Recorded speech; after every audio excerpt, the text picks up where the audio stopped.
Okay, very first, I welcome you all for the TY part 2, and I will be dealing with you related to subject machine design second. So, on behalf of Mechanical Engineering Department, I welcome you all for TY part 2, and let us start with introduction, my introduction. So, in brief introduction, I want to give you myself, Dr. Sandeep Wangekar. I have completed UG BE production, then ME design engineering and PhD in mechanical engineering from NIT Silchar. I am having industrial experience of 5 years in one of the renowned industry, Walchanagar Industries Limited, Walchanagar.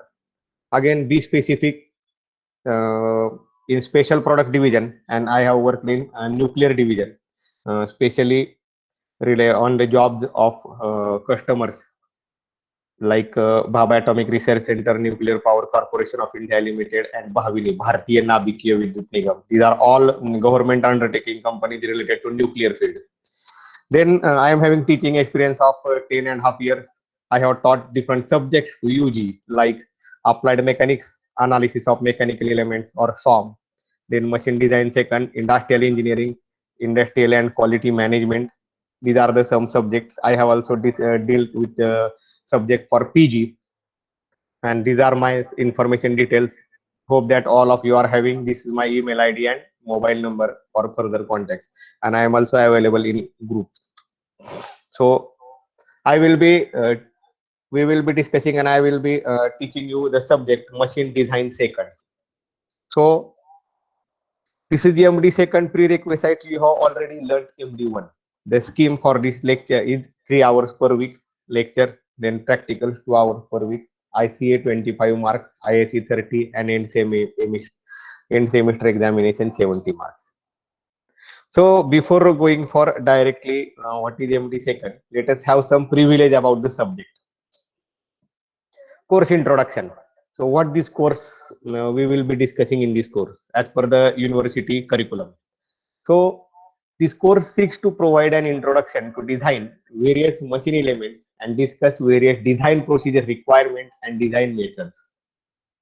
We will be discussing in this subject various types of gears, design procedure and design for various types of gears, then helical gear, bevel gear, worm gear, and introduction to AGMA standard. AGMA stands for American Gear Manufacturers Association.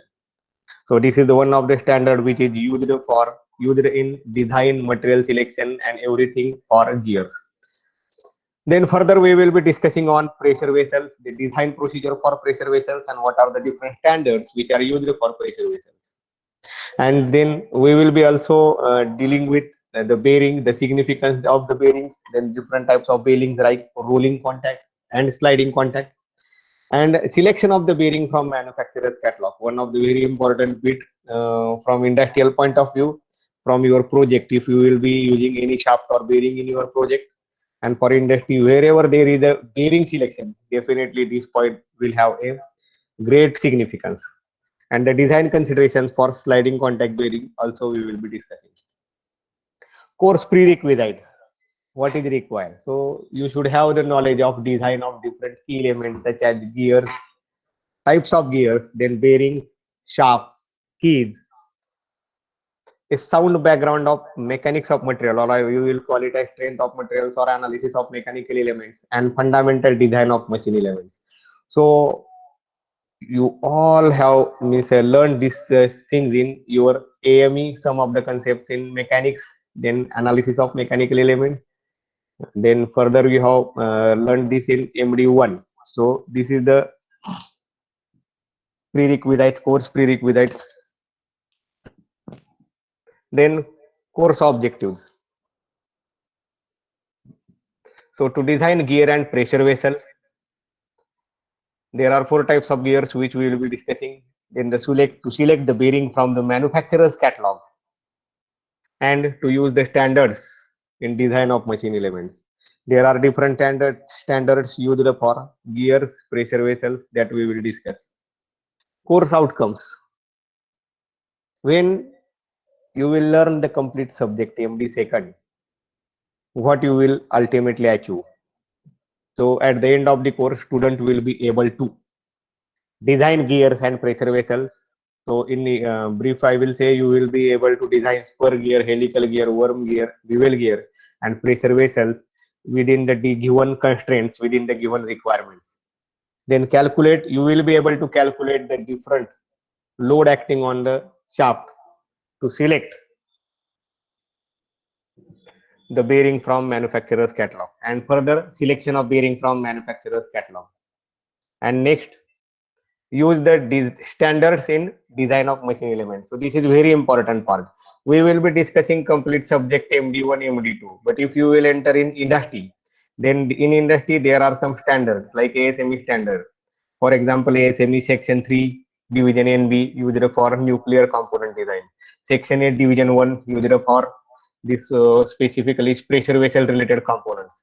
Section 9 ASME American Society of Mechanical Engineers. You already have heard about this.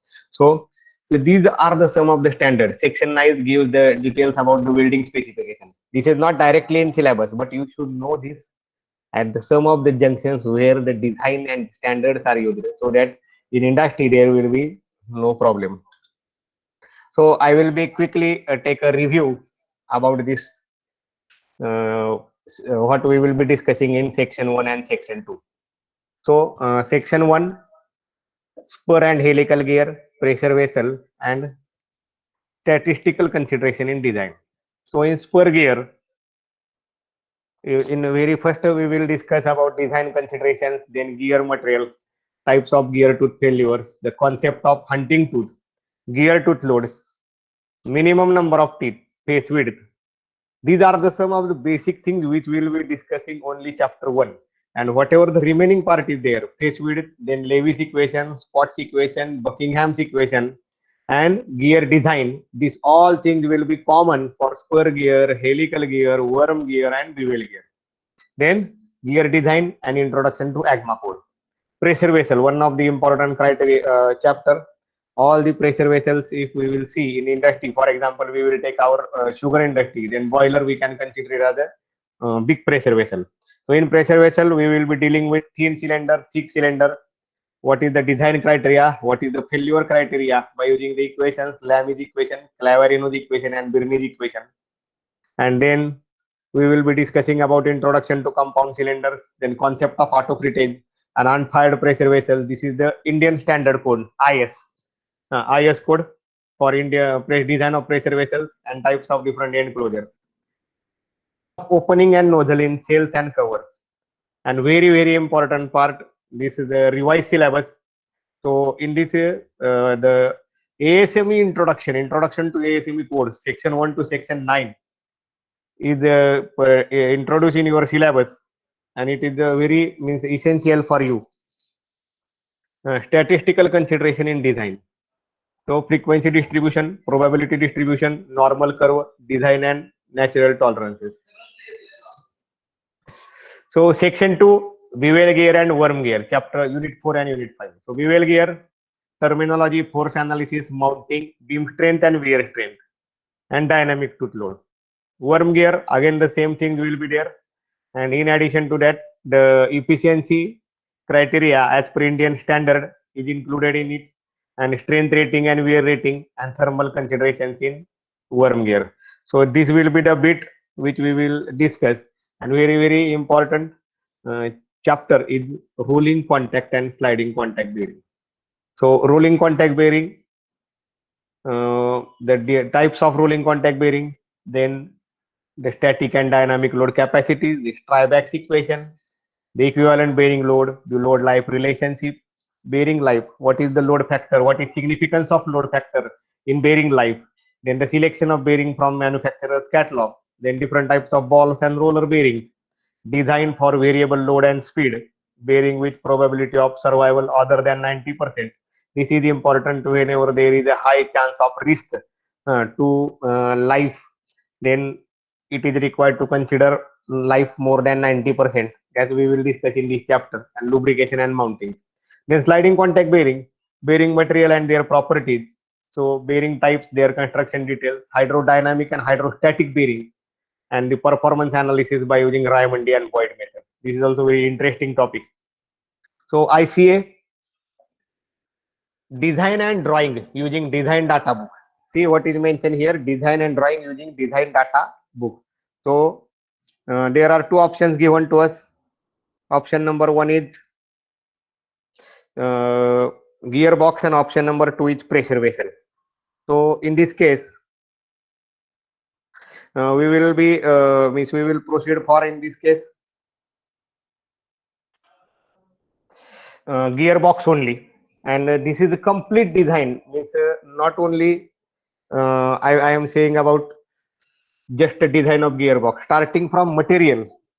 Approximately journal will be there. Now let us see how we can cover this part as far as online and offline is concerned.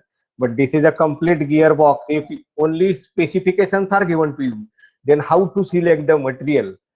This gearbox ICA design and drawing, it includes how to select the material, how to find out the parameters, how to design the gear.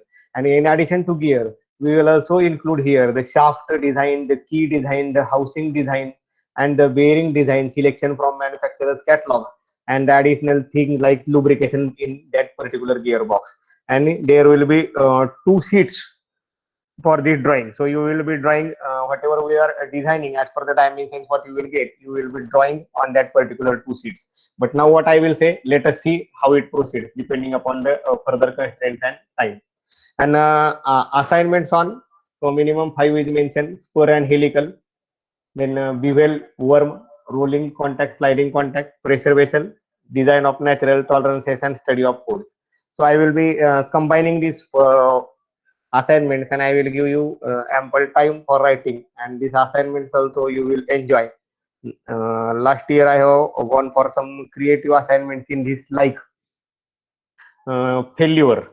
So failure, gear failure analysis, I have asked the student to go for some paper study from internet, how the gear failure, and one case study they have to go for, and what are the causes and remedies. So after we will cover that bit, I will give you that interesting assignment also. So these are the textbooks. So I will I request you to use the design of machine elements by VB Bhandari. So hard copy is available in library. I am having soft copy also. So as soon as we will be sharing that study material sheet, first book I will give you the complete syllabus. Not only means you refer for our syllabus, but the complete ebook is available with me. Good copy with good PDF and new version. So let us start again machine design. So you have already learned the subject machine design 1. So still I feel that brush up is required. So I will be investing here 10-20 minutes for this. So what is the importance of machine design for engineers? Very first we will go what is machine design. So if you go for first definition, creation of new and better machines. So something new which is not available, which is not invented by anyone. This is one part. Improving the existing one. Already you are having some design. Let's take of any bike. Let's take of any example of any bike. A simple example, you take any indicator of any bike. So continuously the design modifications in the bike tank shape, in the front light, headlight, or the tail lamp, tail light, and the indicators and the complete aesthetics. This is the improving the existing one as per the to meet the competition and other aspects. And so that very important is here. Sorry, so that it is economical in the cost and production. So either go for creating complete new one or improving the existing one. Both we will call it as a part of machine design. So let us discuss how a design is born.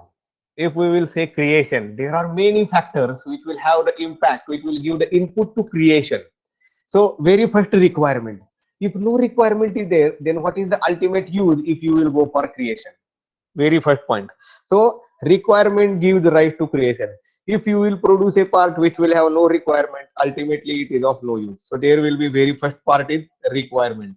Then second, it will be model. After, if requirement is there, then the same requirement can be made by 10 different designs. So here it will come model, a rough idea. How you will get the rough idea? marketability. There are different aspects we will be discussing one by one. Market survey, aesthetic, ease of handling, safety, economical, recyclability. So one by one we will take first market survey. So let us take any example, any new mobile or any existing mobile you want to meet to the standard, or any new mobile you want to go for. So we first, any company has to go for market survey. What is the exact requirement for launching the model? Then what is the aesthetic? If any competitor is available, then what aesthetic that competitor is using? Or if you are launching a completely new product, then aesthetic it covers the look, the shape, the color, and the feeling when you will see the particular object. This is aesthetic. The ease of handling, how you can easily handle the product. Means product is very nice, but you cannot handle it. It should be handy one. So this is the one of the requirement.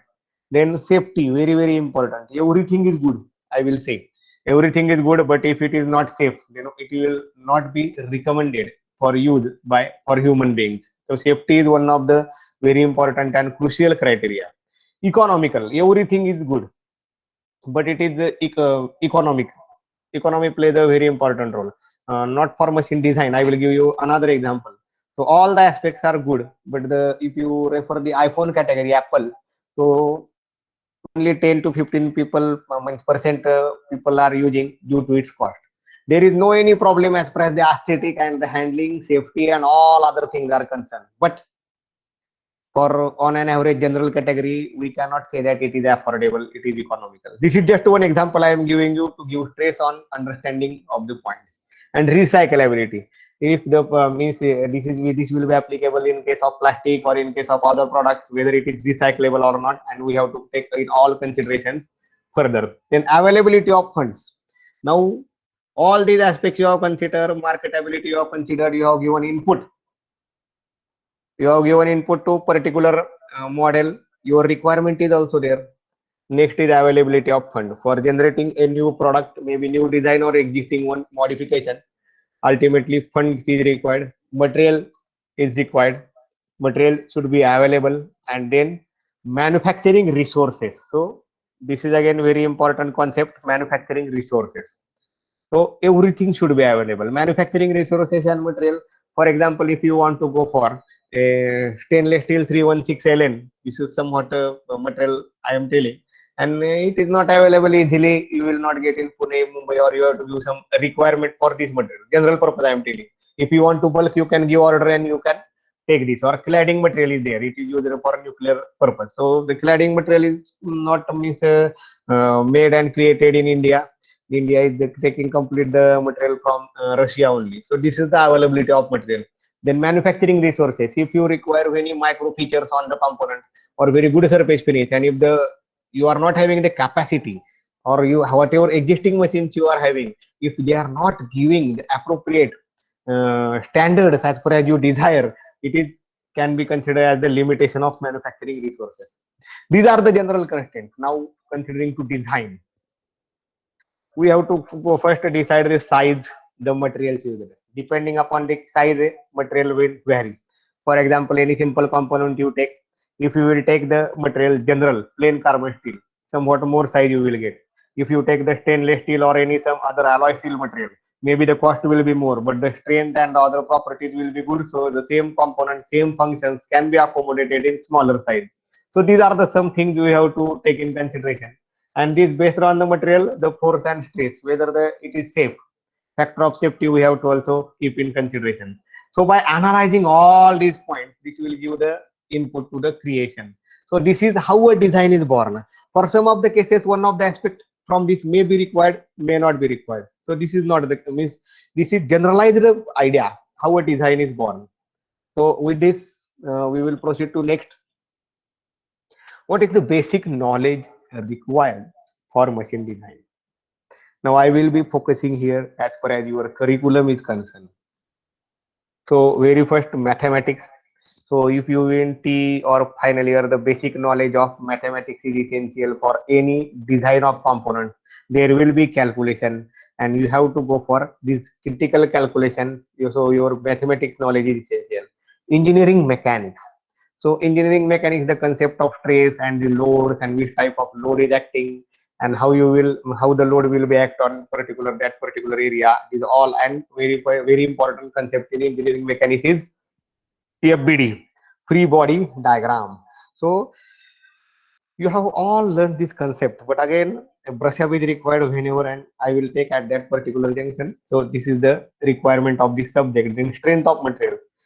A lot of concepts required, the stresses acting on it, the strain and the design procedures, the shaft calculation, the shaft subjected to torsion, bending moment, etc. A lot of things we have learned in strength of materials. It is required. So engineering mechanics, it will give you summary of this mechanics of machines, or in our case, you can check Tom theory of machines, then mechanics of materials, and some of the cases we also require FM fluid mechanics and thermodynamic concepts. This is as far as only design is concerned. Again, there is one more point, MD1. So that is machine design. I have not included here. So the basic design knowledge which you have learned in machine design 1, that is also required. Design of shaft, design of keys, design of coupling. Now shaft and keys direct application is there in our MD2 also. Then workshop processes. For manufacturing a key, what is the process? For manufacturing a slot for key on a shaft, what is the process required? How the gears can be manufactured? What is the forming process? How the gears manufactured by using different process? What are the capabilities of the gear manufacturing different processes? These all things you should know. Then engineering drawings, as per as tolerances, surface finish are concerned, very important engineering drawing subject. And the next one is the computing. So I will say here AutoCAD, as per as our curriculum is concerned. Then CATIA you can take the CAD CAM subject, then drawing subject. So whatever computing is required knowledge, and finite element analysis, computational fluid dynamics wherever applicable. So finite element analysis for analyzing the different loads acting on the gear. Now as per as our curriculum is concerned, it is having limited scope, but in industry if you prefer, then the each component before actually manufacturing, it is completely analyzed by using the available CFD or finite element analysis softwares. Next, important considerations in machine design. Important considerations in machine design. So here, type of load and stresses caused by the load. So here, one by one, dead load, live load. Then in live, steady and variable load. So dead loads, these are the loads which acting on the component though you apply or not apply. So in particularly if we see the gear, apart from the gear self weight, we will be discussing this point, what is the dead load acting on particular gear. Then live loads, steady load and variable load. When it is running, when our gearbox is running, some of the loads are steady and some of the loads are variable. So what are the different steady loads and what are the different variable loads acting on our component for design? Then these shock loads.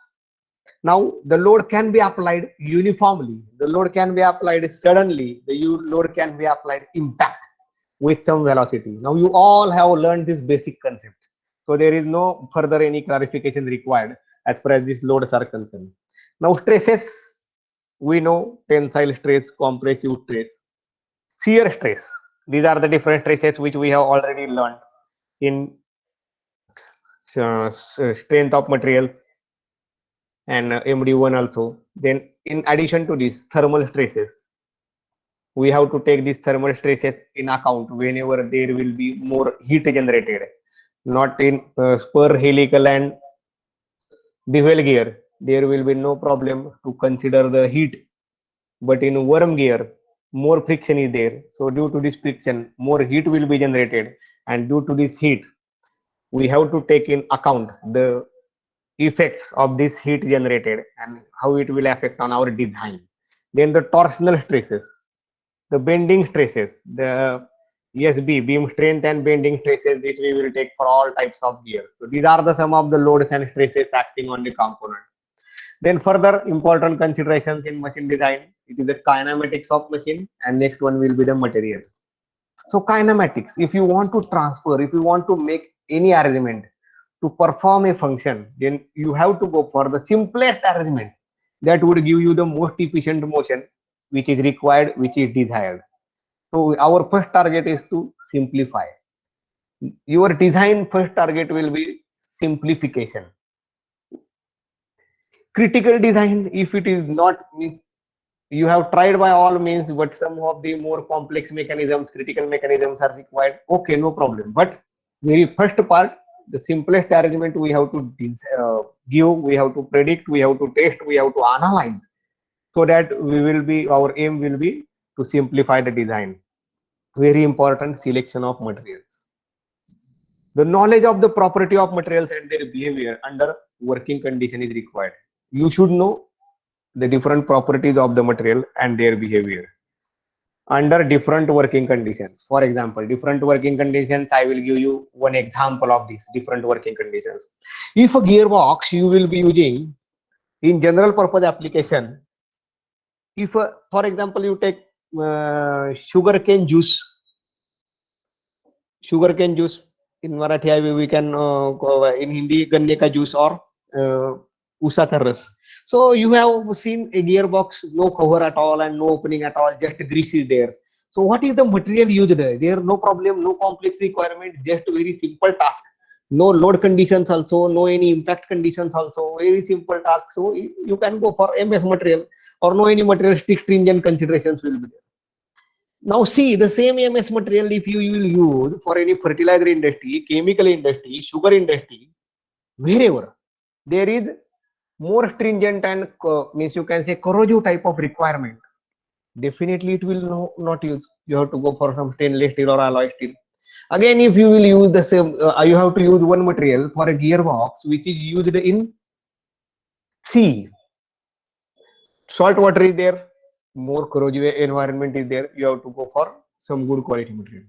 Again, I will give you. You have to use the material in submarine which is operated under nuclear principle. See, nuclear submarine. Again, very first due to sea environment, high corrosive environment will be there. And second part is nuclear, continuously operating up to 450 or 500 degrees Celsius. So the material should not get corroded under nuclear environment, under corrosion due to the salt water, etc. So here you have to give very means a good quality high alloy steel material.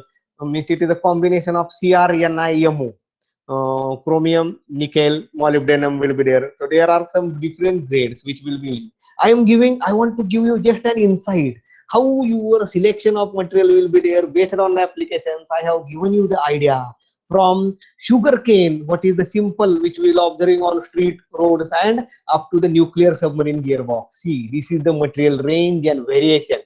Then the strength, hardness, durability, flexibility, weight, resistance to heat and corrosion, electrical conductivity and machinability. These all are some of the points I have covered. So we have to, depending upon the application, we have to see the strength of the material, hardness of the material, durability of the material, flexibility of the material. Whenever there is a constraint of weight, we have to go for lightweight, we have to go for composite like some materials. Then resistance to heat and corrosion. Some of the cases it is required resistance to heat and corrosion. Whereas there is no application in some of the applications where there is no constraint of any heat, it is not required to bother this point. Again, machinability is very important. So if you are taking a very good point or very good material, but if the machining is difficult, and if it is difficult for you to give the required module and to achieve the required shape of the gearbox, it is of no use. So selection of material, again we will be focusing here, selection of material, metal and non-metal. So ferrous and non-ferrous.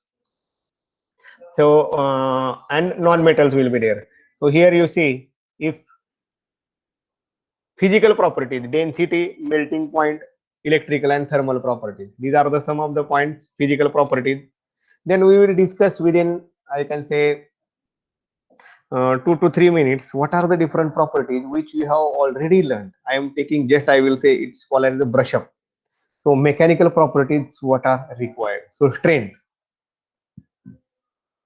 is the resistance to resist externally applied loads without breaking or yielding, depending upon the material, brittle or ductile. We will define the strength as resist externally applied loads without breaking or yielding. Then second, we can say stiffness. Stiffness is the resistance to deformation under stress. These all things you have already learned. I am just taking the recap revision. So elasticity, regain original shape once the force is removed. If a force is applied to any particular body, then to regain its original shape and size, when the external force is removed, this property is called as elasticity or elastic. And when it will not regain its original shape and size after removal of the force, then we will call it as plasticity or plastic range plastic material. So property which retains deformation required for forging. So it is the plasticity property is also required whenever you are going for forging operation. So we are hitting it and we are hammering. So to achieve our required shape, so plasticity is also important. We have to go for this plasticity. Ductility, ability to draw into a wire by using a tensile force. Just go for a tensile force and the diameter is reducing and the length is increasing. Ductility. The brittleness, sudden breaking with minimum distortion. So brittle materials, you take glass, no any distortion. So you apply force, directly breakage will be there. Our writing chalks. So again, brittle material, no any like this distortion will be there. So these are the some of the examples of this brittleness. Then toughness, resist fracture due to high impact load. So this toughness is the property. So our as far as gear, any blank is considered, or you can say a particular gear, then the outside should be hard. It should be strength, and inside the core material, whenever the shaft is located, it should be tough, and outside part should be hard. So how you will achieve this combination? That inside should be tough and outside should be hard. If you have learned subject metallurgy, there is one treatment called case hardening. Using the case hardening, only the externals are outside up to required case depth, the material becomes hard and inside will remain soft, or you can say tough, to resist the fracture due to high impact load. So these are the considerations we have to seek. Then creep, it is deformation under stress and high temperature.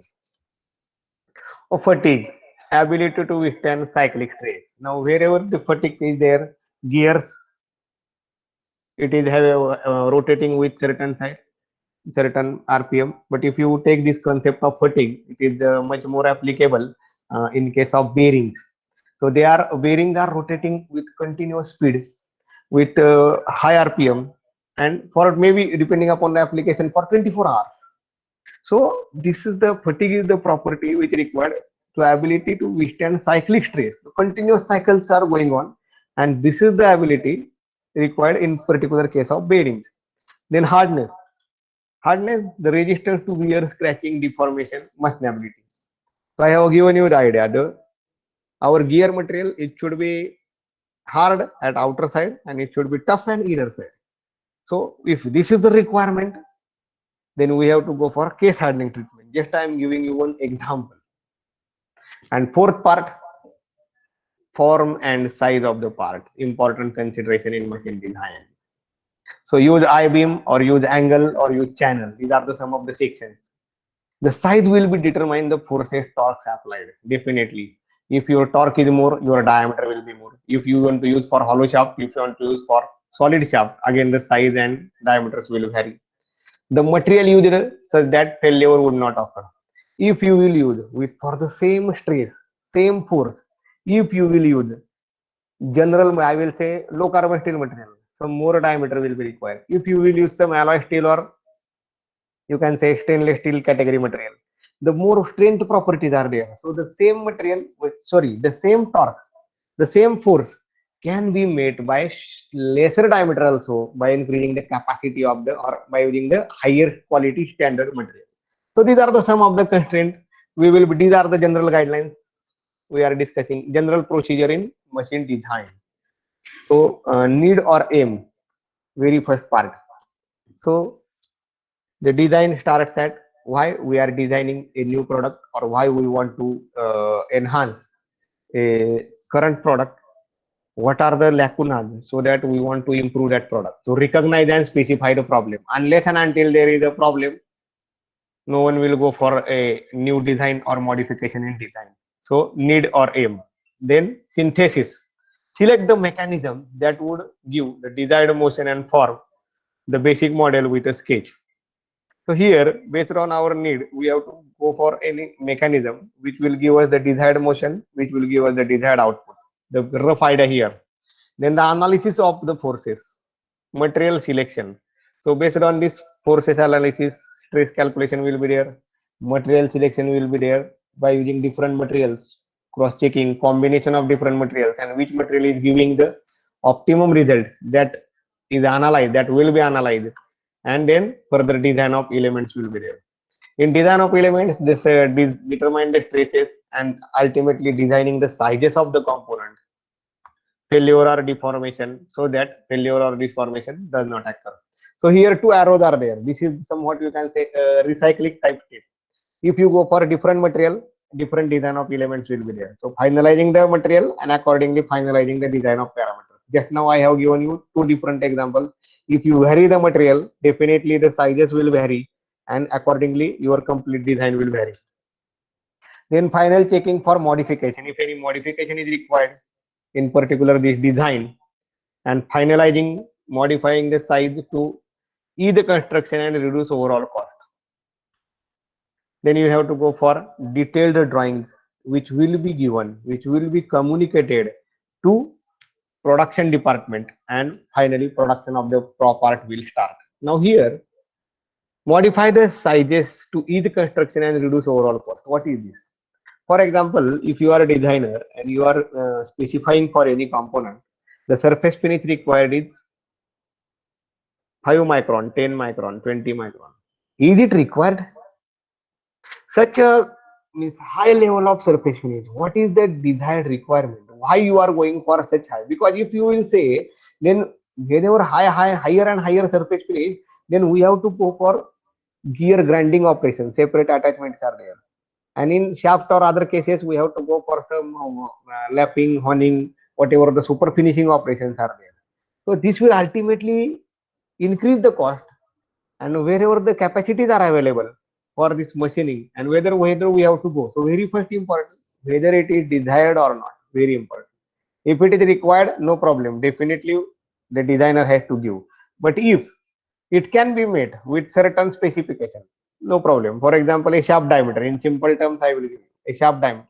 Now you means there is simple turning process, a shaft diameter 50 mm plus minus 0.2. Okay, no problem. In the general purpose machines also 49.8 to 52.2, 50.2, the diameter can be accepted. If you give the tolerance as 50 plus minus 0.0092 whatever, means if you are giving the tolerance as 100 micron, 50 micron, you have, it is not means very less chances that we will achieve this by using our general purpose traditional lathe machines, conventional machining. You have to go for advanced or non-conventional machining type process. You have to go for some CNC type machine, and then only you can achieve. So there is one cross check required. Whether is this required? Whatever tolerances I am specifying, any designer is specifying, is what is the significance of that tolerances. This is very important task, and finally given to production. So this is the generalized procedure for design of machine elements. Now, significance of design of components. So I will give you some here ideas about if the design is not proper, what will happen, what can happen. So this is related to particularly design of gears, design of pressure vessels. So these are the some ideas. So this is whatever just now we have discussed. It is about the machine design and the basic requirements for machine design, what are the prerequisites for machine design, and what are the different things in it. So significance of design of components. Gear failures. If we have designed any gear, any component, and the gear is failure, then what will happen? So any gear failure, see now here complete crack is there. There are different types of gear failure that we will be discussing in chapter 1, different modes of gear failure. One by surface destruction and other by it is not having the design capacity. So selection of wrong materials and like that thing. is from designer side problem may be there. So what will happen if any gear will fail? So the just I want to give you one two examples. Safety gear failed in marriage crash that killed both pilots. So a gearbox failure, marriage fighter jets. See, there are n number of these examples we can give. Just for highlighting, I am giving. So due to this failure, there are losses, which you can say that human life losses, economy losses, and wherever the marriage crash, wherever that particular fighter jet has fallen down, again at that point also losses will be there. So this is the one of the example. If gearbox fail, then what will happen? This I am giving. See, here, this picture you can see. Now, this is gearbox failure caused fatal 2016 crash. So again, this is the Airbus helicopter. These are the some of the you see. This is taken from the news. Some out of country examples. So you can see in India also there are many cases due to the failure of this gearbox or gear, like this also can happen. So it is ultimate responsibility of the designer so that the gear will not fail and there will not be any losses, means loss of life, loss of money, or any other terms, loss in any terms. Loss should not be there at all. So this is the significance why the designer has to take the utmost care in design, selection of material, calculation, stresses, sizes, everything, so that these things will not happen. See, further part pressure vessel design. Now pressure vessel, this is one of the example. You can observe clearly from the figure that the complete pressure vessel here, it is the collapse. So there are few cases which we have heard generally, like this one of the boiler in any industry has means explode, failed, and due to this explosion of this boiler, 25 death and loss may be 1 crore, 2 crores like this. What is this? This is the pressure vessel failure, and this is ultimately the failure of designer. So selection of material, design of all the components. So pressure vessel, it is much more dangerous. So it is very dangerous. The pressure vessel should be designed in very good manner. See the failure of pressure vessel. Not even just I am giving you example of boiler, as you know the example of boiler in sugar industry. Whatever in any fertilizer industry, food industry, chemical industry, the pressure vessel plays a very important role. See the complete breakage of the pressure vessel failures. So the importance of design, which we from this last 3-4 slides, life of the component. So there is one certain life. For example, any component you are designing, if you will take your bike, then 15 years is the time. No renew or any other things are required for that first 15 years period. If you take four-wheeler, there is something. If you take nuclear components also, there is a time, 40 years span, 30 years span. So what is required? If the life is given for that gearbox is 1 year, 2 year, 5 years, it should complete the lifespan without any further damage, without any failure, and it will not lead to, it should not lead to any type of losses. So this is very important, that designer's responsibility is there. Design in such a way that it should function properly to meet the desired requirements. It should give the desired output, and it should also run for the desired whatever stipulated time is there. And next one is safety measures. Safety measures, designer has to think all the aspects as far as safety is concerned, so that there will be any type of human life or any other type of loss as far as this design is concerned. This just I want to highlight the point that for gears, the factor of safety is 1 to 1.5. This is again general statement. And for pressure vessel, the factor of safety is 2, 2.53. See the factor of safety. Increasing the factor of safety, you are increasing the safety measures. There are less chances that it will fail. You are selecting the material, you are taking the thickness accordingly, you are choosing the diameters accordingly, length accordingly, so that it will not fail. So these are the some of the important aspects.